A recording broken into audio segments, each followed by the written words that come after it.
Hello and welcome to Life in Runes. I'm Lila Unigown, and this will be the rune reading for Capricorn, the month, the moon thereof. As usual, let's get started, settling into place.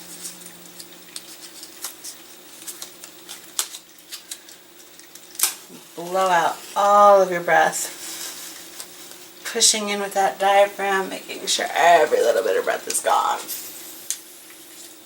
And let go. Let your body inhale on its own. New fresh air. And exhale. And inhale through your nose. Gently, easily. Feel the breath come into the body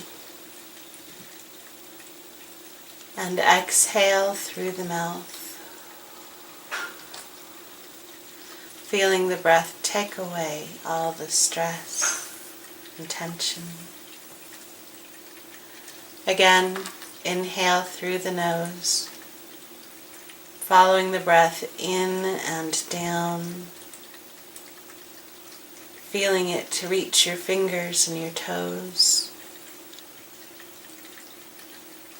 And when you can't hold anymore, exhale through the mouth. Gently, easily. Feel it all just flow out. One more time. Inhale through the nose. Bring your attention in. Focusing on yourself. And exhale through the mouth. Bringing your sub-attention to this time and this place. And as you let the breathing continue on its own, because we know the body can breathe for itself, let's see what words of wisdom, what thoughts, what patterns, what situation solutions the universe is going to have for us for the Capricorn moon.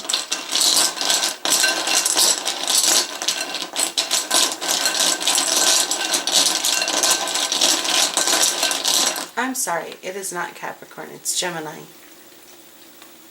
It is Gemini. I apologize. Gemini.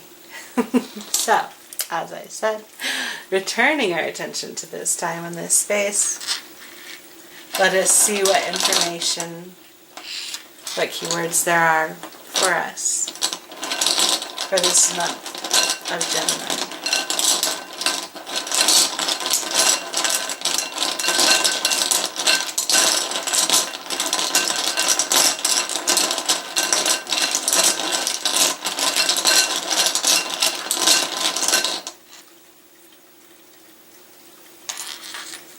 Alright, there are no runes. This is a no rune reading. It's been happening more and more for things. What a no rune reading means is that there is no new general information. First, that could be that will cover the whole month, but more likely it means that we have our practices under control. We know what we need to know. It is simply a matter of continuing to take the steps, to focus on what's in front of us, or on our truth, or perhaps on the weekly readings.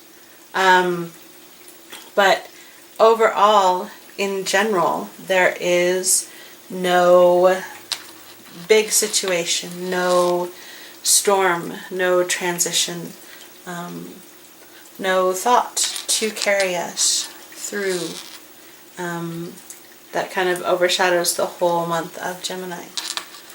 So, every day is a day we can focus on our truths and our practices and just taking a step forward one at a time.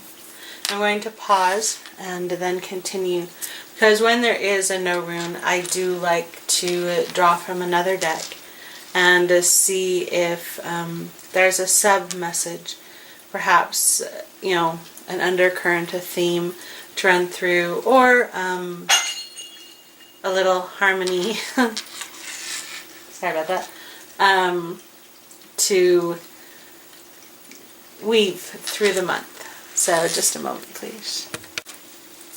So when I look for a little additional information, I turn to the Celtic Oracle, the Ogham. I have not yet made my own set or worked with it well enough to go without the book, so I often use the book for research or for reference. I also have not written for permission to show the images of the cards on a video, so what I'm going to do is, or what I have done actually, is shuffled them and ask the question. I will be using the top card, and then I will draw the image on my post-it note and put it on the front for us to contemplate and look at further.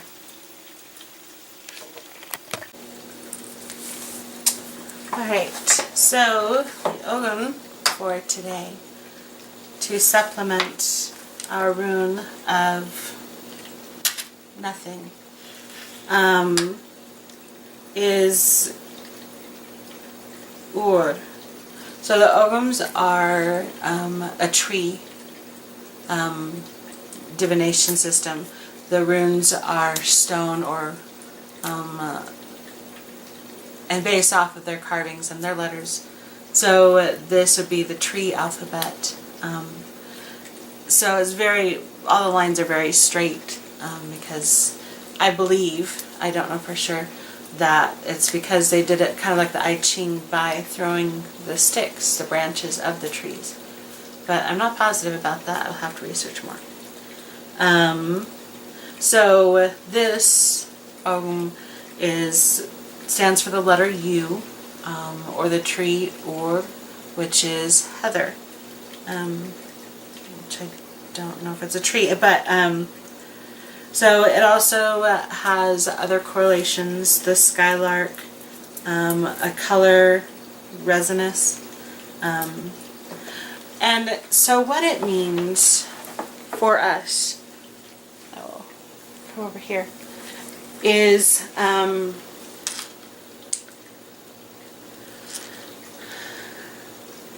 new luck, inspiration. Heather was considered very lucky and very useful from what I've read. So its meaning in a divination system can be that little bit extra of inspiration, that little extra bit, that oomph that gets us over the hump. So we had no rune to show up saying, you know, this month is a good month to just keep moving forward, to keep trying, to keep working, to practice our stuff. But if you're like me, sometimes the practice always ends in the same place of, okay, but what do I do now? Or, yeah, I'm doing this, but it doesn't quite feel right. Heather is going to be that little extra spark, a bit of inspiration, or the moment when it finally does work right, when we get that dance move down finally, or hit the note finally, or remember that 2 + 2 = 4 and not 5, and therefore that proves the whole theorem, or finally figure out how to shift our manual, shift smoothly and easily, just like they do on Fast and Furious. Heather is that extra touch, that inspiration. It can come in a dream, it can come in the flash of a moment, it can come in conversation, it can come from readings, or something you read in another book, or so it comes, it just is, it's helpful. The thing to remember, and the reason why it is the subtext and not the text of this month's reading. There, but put it in the frame. Is because sometimes, and especially anybody who's tried to deal with a creative endeavor, sometimes we can get fascinated by the inspiration itself and forget to actually do anything with it.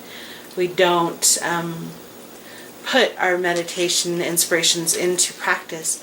We just sit and meditate all the time because, oh, that feels so cool, and to get all these thoughts and ideas, but we never do anything with them. So Heather is the subtext, because as we go, as we practice, as we refine our truths, we may get these inspirations, we may get a brighter idea, we may get a slightly better way to do it. But remember, we are to continually return to our truths, to the things that do work for us. So yes, something bright and shiny can come in, some inspiration, some assistance, but it is just a small part. It is a continuation. It is a step further. It is not the whole project. It is not the whole practice. And the practice may adjust a little to make it easier to include that inspiration or that step. But it is the practice itself that the step is being added to. It is not the step that the practice is being added to, if that makes sense. So, to hopefully sum up, for the month of Gemini. Gemini. I think I said Capricorn again. For the month of Gemini, basically it's just about one step at a time. Keep working on what we're working on. Keep the practice in focus. There's not going to be big, amazing things going on that will affect our practice. So whatever the situation, whatever the inspiration, whatever the project, just your daily ritual, it's all about practicing what works for you, how your truth melds into each moment, making each moment come from the heart or from the head, or whatever your truth and happiness is. And sometimes as you work through the practice, an inspiration, an idea, a thought of how you might want to improve, or something to add into the weave for a little extra happiness, something that might work really well, or connect those two dots that have been having difficulty being connected. This will show up this month. But remember, it is just an addition. It is not the main focus. So anytime it feels like you're getting too caught in the whirlwind of, oh, and then this and this and this and this and this, but you haven't actually gotten there physically, mentally, emotionally, with all the work and with your truth, step back to the beginning, take a breath, focus yourself, find your truth in the moment, and then move forward. I hope that made sense. And thank you very much. I hope you have a great month. Gemini.